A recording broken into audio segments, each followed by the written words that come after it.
이번 주가 정말 중요한 한 주입니다. 이게 절대로 단기간에 끝날 문제가 아닐 수 있겠구나. 글로벌 성장률이 3.3%에서 3.1% 내려가게 볼 수밖에 없는데 유럽과 아시아는 사실상 치명타를 받습니다. 네, 안녕하십니까 여러분. 현명한 투자의 길자 B 제임스 인사드립니다. 오늘은요. 이번 한 주의 시황에 대해서 말씀드리려고 하는데요. 이번 한 주는 여러 채널에서도 말씀드리고 있지만 그 2026년 4월은 슈퍼위크가 도래를 했습니다. 이번 주가 정말 어떻게 보면은 정말 중요한 한 주입니다. 왜냐면은 이번 주에는 그 미국의 빅테크들의 실적이 쏟아져 나오고요. 그리고 중동의 지정학적 위기가 최상단에 고조되는 시기이다라고 볼 수가 있을 것 같아서 그렇습니다. 자, 어떤 내용인지 자세하게 보겠습니다. 일단 이번 주는 슈퍼위크다라는 말씀을 드렸는데요. 그 이번 주에 말씀드렸다시피 대부분의 빅테크 기업들이 실적 발표를 합니다. 근데 빅테크가 왜 중요하느냐? 빅테크가 현재 이 AI에 대한 투자를 어떻게 보면은 주도하고 있는 기업들이죠. 그래서 이 기업들이 막대한 자본 지출을 해서 현재 AI에 투자를 했는데 그것이 실질적인 영업이익과 자율상승 흐름으로 전환이 되는지를 검증받는 핵심 실적 시즌이다. 그러니까 시장에서 걱정하는 게 AI에 대한 투자가 많은 것도 알겠고 그게 필요한 것도 알겠다. 근데 그러면 대체 그게 언제 수익화가 되느냐라고 하는 걸 걱정을 하고 있는데 그거를 확인할 수 있는 그러한 실적 시즌이다. 말씀드려야 될 것 같고요. 그리고 이번 주가 이제 이 지정학적, 그러니까 사실 지정학이라고 하는 것은 이란 전쟁을 말씀드리는 건데 이 이란 전쟁에 대한 휴전이 현재 난항을 겪고 있습니다. 원래 저번 주까지 협상을 했었어야 되는데 협상을 지금 못한 상황이죠. 그 관점에서 이란의 강경파가 득세를 하고 그리고 그 과정에서 호르무즈가 현재 지금 계속 봉쇄되고 있지 않습니까? 그러다 보니까 이 과정에서 에너지 가격 상승과 인플레 불안심화가 계속 나오는 상황입니다. 이게 어떻게 해소가 되느냐라는 거를 볼 필요가 있을 것 같고요.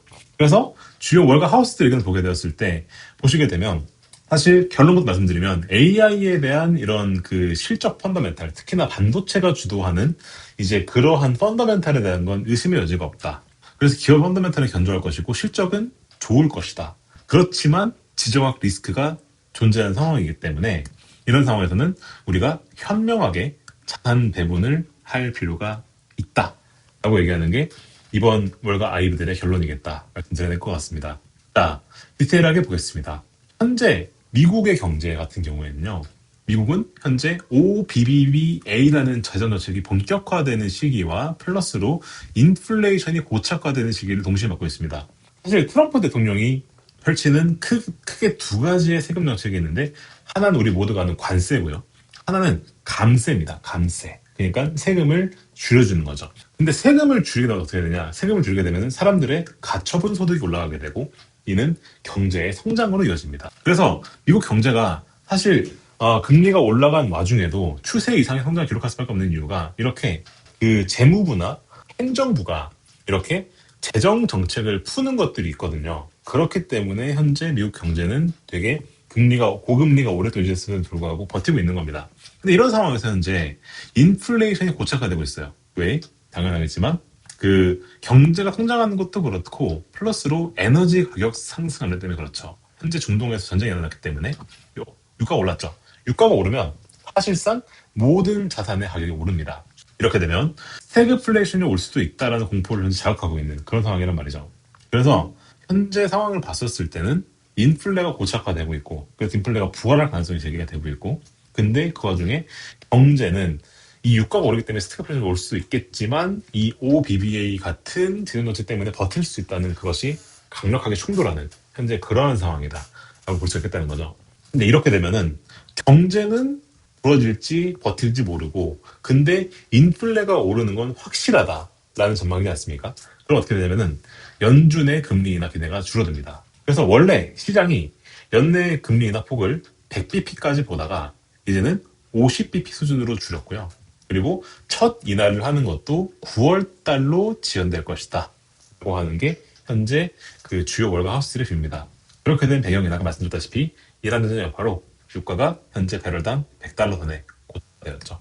이렇게 되면 물가가 오르는 건 너무 당연하기 때문에 이런 상황에서는 금리를 내릴 수가 없다라고 하는 게 이 연준의 주요 스탠스이다라고 볼 수 있겠단 말이죠. 그래서 현재 보게 되면 이 금리와 관련된 부분에 있어서는 세 가지 정책 동력이 공조 중입니다. 일단 연내의 그 통화 정책 같은 경우에는 금리 인하가 실질적으로 더디게 될 것이고, 그리고 재정 정책 같은 경우에는 세제 혜택을 주어서 이 민간을 부양하고 있는 상황이고, 그리고 은행을 둘러싼 여러 가지 규제를 해제하고 있어요. 이것도 사실상 경제를 부양하는 효과가 생기거든요.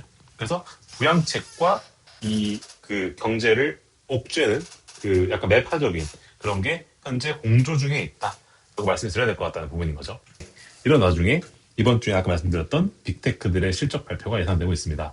이번 주 수요일에 알파벳이 실적 발표를 합니다. 여기에 사람들이 기대하는 건 뭐냐? 일단 매출과 예상 EPS 이거는 이미 시장에 나와 있는데 중요한 건 뭐냐면 AI 캐펙스입니다. AI 캐펙스를 그래서 얼마나 늘렸느냐? 그런데 그에 대비해서 이 AI 투자에 대해서 수익성은 어떻게 늘어나고 있느냐를 주로 볼 거고요. 그 수익성 관점에서는 뭘 봐야 되냐면은 구글 클라우드가 그래서 얼마나 성장하고 있는가. 그래서 네가 투자한 그 AI 인프라가 실제로 쓰이고 있느냐. 그래서 그게 수익으로 연결되고 있느냐를 시장이 궁금할 거기 때문에 핵심은 뭐냐? 클라우드 성장률이 유지가 되느냐? 라고 하는 걸 보려고 할 거고요. 이건 참고로 성장률입니다. 성장률. 그러니까 50%가 뛰어야 한단 말인 거죠. 이게 어떻게 보면 시장에 되게 높은 기준을 제시하고 있는 그런 부분이다. 이제야 될 것 같고요. 그리고 마이크로소프트와 메타 같은 경우에도 이번 주 수요일에 똑같이 실적 발표를 합니다. 그래서 비슷하게 여기에서도 마이크로소프트가 현재 AI 투자를 확 늘리고 있죠. 그러면서 애저 클라우드를 밀고 있습니다. 마찬가지로 이 애저 클라우드가 얼마나 성장했는가라고 하는 걸 시장 관심 가지고 볼 거고요. 그리고 메타도 마찬가지로 메타도 현재 AI에 막대한 투자를 하고 있는데 그 AI 투자를 하면서 본인들의 본업에서 얼마나 매출을 내고 있는가. 그래서 투자도 좋은데 언제 수익이 나냐라는 질문을 지속적으로 할 가능성이 높다라고 보셔야 되는 게 이번 수요일의 실적 시즌의 핵심이겠다. 좀 드려야 될 것 같고요. 그래서 이번 주에 나오는 실적이 애플도 나오고 알파벳, 마이크로소프트, 메타, 아마존이 동시에 실적 발표를 합니다. 그래서 특히나 알파벳, MS, 메타, 아마존은 4월 27일 수요일에 같은 날에 실적 발표를 합니다. 그래서 뭐 예상 EPS나 매출이 이렇게 나와 있는데 중요한 건 뭐냐? 관전 포인트는 아까 말씀드렸다시피 이 캐펙스를 한 것까지는 좋은데 그래서 그걸 통해서 얼마나 수익을 냈느냐라고 하는 거를 보려고 할 겁니다. 그래서 클라우드 성장률, 뭐 AI 기반 광고 효율성 개선, 그리고 AWS의 마진율, 클라우드죠. 클라우드 마진율 이런 것들 어떻게 되느냐라고 하는 거를 지속적으로 확인하고 싶어 할 것이다. 그래서 실적 수준에서는 이 숫자를 보는 것도 중요한데 이 전반적인 그 숫자뿐만이 아니라 이런 전반적 성장률까지 AI가 실제 수익으로 이어지느냐라고 하는 증거까지 반드시 체크해야 된다는 말씀 드려야 될 것 같습니다. 그리고 이번 주에 또 하나의 빅 이벤트가 뭐냐? 이란 전쟁입니다. 이란 전쟁이 현재 휴전의 협상에 난항을 겪고 있습니다. 이건 제가 계속 말씀드리는 부분인데요. 사실 협상이 계속 지금 평행선입니다. 평행선이에요. 더더군다나 현재 이란의 강경파가 권력을 장악했던 뉴스가 나오기 시작했어요. 혁명수비대라고 하는 그 이란의 조직이 있죠. 얘네가 이란 내에서 강경파에 해당하는데 이 강경파가 현재 권력을 장악했다는 여러 외신의 보도가 이어지고 있습니다. 이렇게 되면은 이 민간 관료들을 배제하고 이 강경파가 협상을 주도하게 되는데 이란은 그래서 협상에 뭘 하냐면은 협상의 프리 조건 제시합니다. 프리 조건. 이건 프리 유카지시라고 하는 조건이죠. 즉 이게 일단 해소가 되어야지만이 우리가 협상 테이블에 나갈지 말지 결정하겠다는 되게 어떻게 보면은 강력한 스테이트먼트거든요. 그래서 이란은 현재 미국이 해당 봉쇄를 먼저 해제해야지만이 공식 협상에 응하겠다.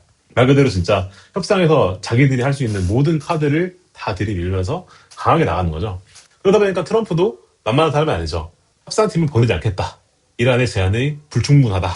그래서 파키스탄으로 보내질 않았습니다. 협상 자체를. 협상 자체가 현재 이어지고 있지 않은 상황인 거죠. 그러면서 이렇게 얘기를 합니다. 이란 지도부 내부에 현재 누가 권력을 쥐고 있는지 알 수 없어서 혼란스럽다. 그래서 협상 자체가 현재 정상적으로 이루어지기 어려운 환경이다라는 걸 인정을 했습니다. 그러다 보니까 협상이 계속해서 지지부진 가고 있는 거죠. 이런 와중에 아직도 호르무즈 해협은 봉쇄가 되어 있습니다. 사실 이란 전쟁에서 우리가 걱정하는 게 뭡니까? 호르무즈가 막히는 거죠. 근데 이렇게 협상이 질질 끌릴수록 호르무즈 해협의 봉쇄는 계속 이어지게 되고요. 이렇게 되면은 이로 인해서 전 세계의 경제적 충격은 계속 이어질 수밖에 없습니다. 이 협상이 저는 개인적으로 지연될수록 시장이 거기에 현재 적응하고 있지 않습니까? 근데 나중에 이 적응했던 게 크게 돌아오고라고 보는 게 이 협상이 장기화되면 장기화될수록 결국엔 에너지 가격이 높은 상태로 유지됩니다. 그러면 나중에 그것은 분명히 경기에 아주 크게 악영향을 준단 말이죠. 그래서 나중에 죗값을 치르게 되는 그런 일이 일어나는 생각이 듭니다. 그래서 현재 우리가 처음에 이 전쟁이 일어났을 때 여러 가지 시나리오를 그려봤었죠. 낙관 시나리오도 있고 중도적 시나리오도 있고 부정 시나리오도 있고 심각한 시나리오도 있는데 사실상 6개월 이상 장기전을 가는 걸 저는 심각하다 봤었는데요. 그 협상이 지금 진행된 과정 을 봤었을 때 이게 절대로 단기간에 끝날 문제가 아닐 수 있겠구나 라는 생각이 들기 시작했습니다. 이렇게 되면 유가가 100불을 넘어서 계속 유지가 될 겁니다. 이렇게 되면은 전방위적 원자재 쇼크와 글로벌 경기 침체 가능성을 대비해야 되고요. 사실 부정적으로 즉 이제 그 국지적 공소를 하면서 그냥 잠깐 싸우고 그러면 노이즈가 생기는 것만으로도 유럽과 아시아는 사실상 치명타를 받습니다. 왜냐?